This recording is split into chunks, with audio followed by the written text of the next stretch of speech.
Pessoal, tudo bem com vocês? Sejam bem-vindos ao projeto Mais Medicina.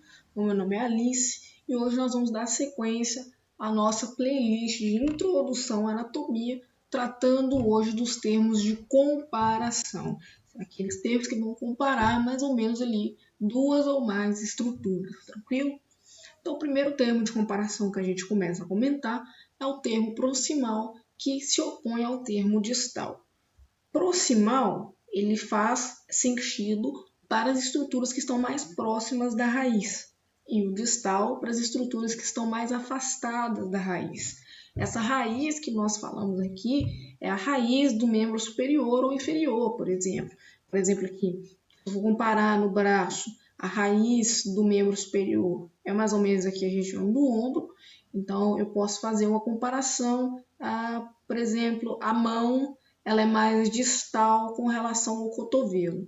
Qual a referência? A raiz do símbolo dos membros superiores, que vai ser aqui mais ou menos o ombro, tranquilo? Então, a mão ela vai ser mais distante do ombro, ela é mais distal com relação ao cotovelo. E o cotovelo, ele é mais proximal, ele é mais próximo da raiz do membro superior, quando comparado com a mão. Outro termo interessante da gente comentar é os termos palmar e dorsal. O termo palmar, também chamado de volar, é quando você tem a estrutura localizada na parte anterior da mão. Essa, por exemplo, aqui é a parte anterior da mão. Entendeu? A palma da mão está na palma da mão. Como, por exemplo, essas pregas aí que a gente tem, né? Ao contrário, se opondo a esse conceito de volar, a gente vai ter o dorsal, que justamente faz referência à parte das costas da mão. Do mesmo jeito, a gente tem aqui o pé. E sempre quando você estiver na parte inferior do pé, na parte de baixo do pé, a gente diz que é plantar, tal estrutura é plantar com relação a outra estrutura. Sempre quando a gente estiver tratando de uma estrutura que estiver na face inferior do pé. Ao contrário de plantar, nós vamos ter o dorsal, o dorso do pé, as costas do pé.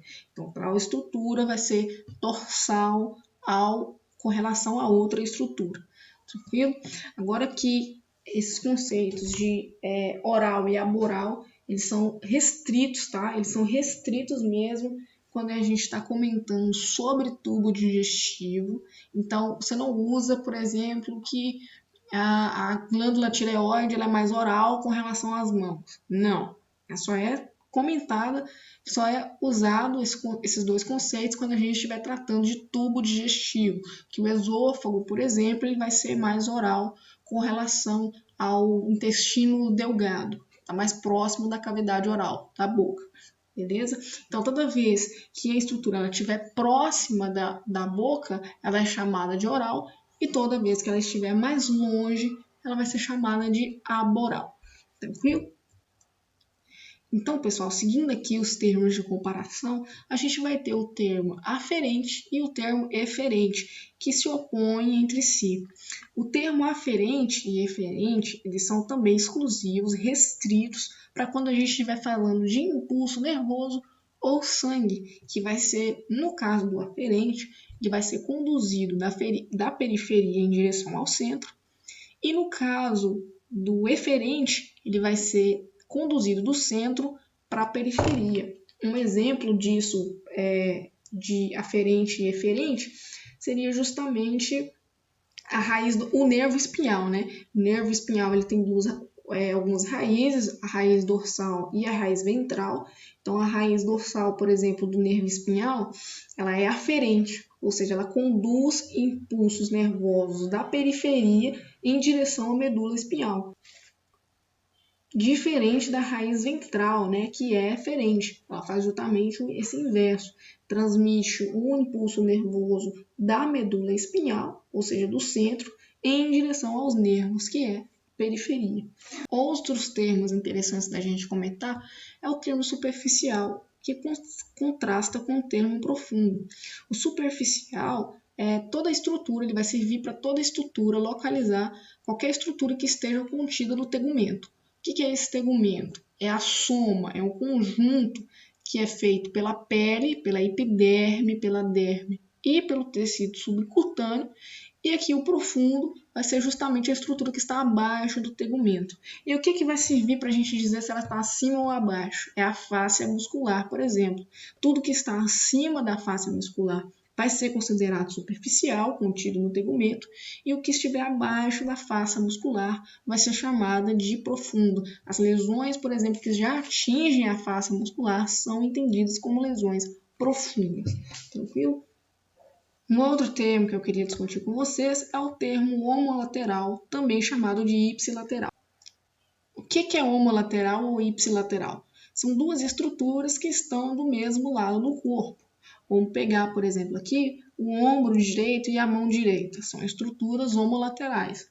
A mão esquerda e a mão direita são estruturas contralaterais. Então, por exemplo, toda vez que a gente traça aqui um eixo imaginário, toda vez que a gente tiver as estruturas do mesmo lado do corpo, nós chamamos de homolateral. Um exemplo, a mão e o pé direito. Toda vez que nós tivermos duas estruturas em lados opostos do corpo, nós chamamos elas de contralaterais.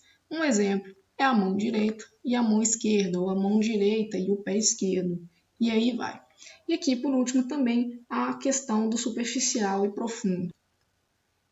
Então, acima aí do tegumento, que é formado pela epiderme, pela derme e por tecido subcutâneo, nós vamos ter tudo sendo classificado como superficial e logo abaixo da face muscular, tudo vai ser classificado como profundo. Tranquilo?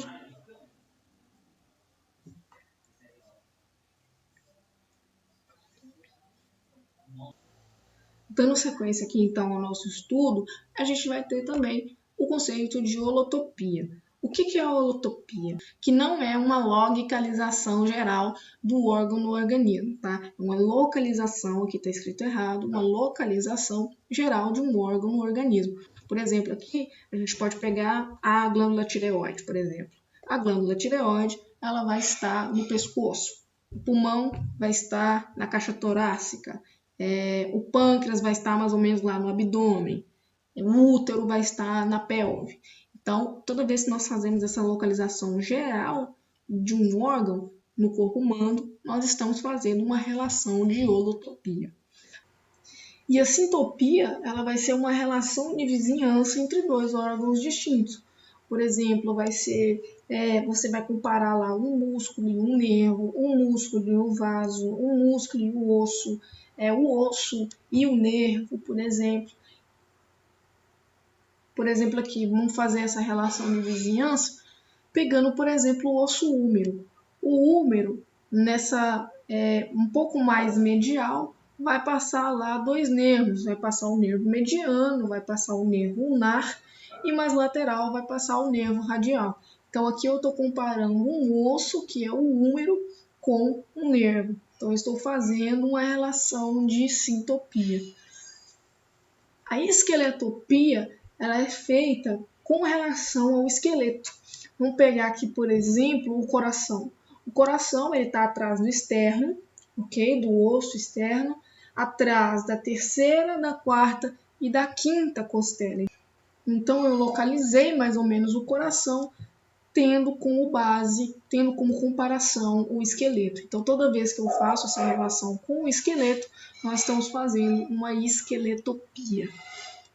Por último, aqui a idiotopia, ela é uma relação entre partes distintas de um mesmo órgão. Se a gente pegar, por exemplo, lá a escápula, a gente tem lá o ângulo inferior da escápula, o ângulo lateral da escápula, o processo coracoide, o acrômio da escápula, as fossas. Então, nós estamos fazendo uma relação entre partes distintas de um mesmo órgão, de um mesmo osso, no caso aqui, ou do mesmo órgão. Por exemplo, se eu for pegar o coração vai ter lá o ventrículo esquerdo, o ventrículo direito, o átrio esquerdo, o átrio direito, as veias cavas.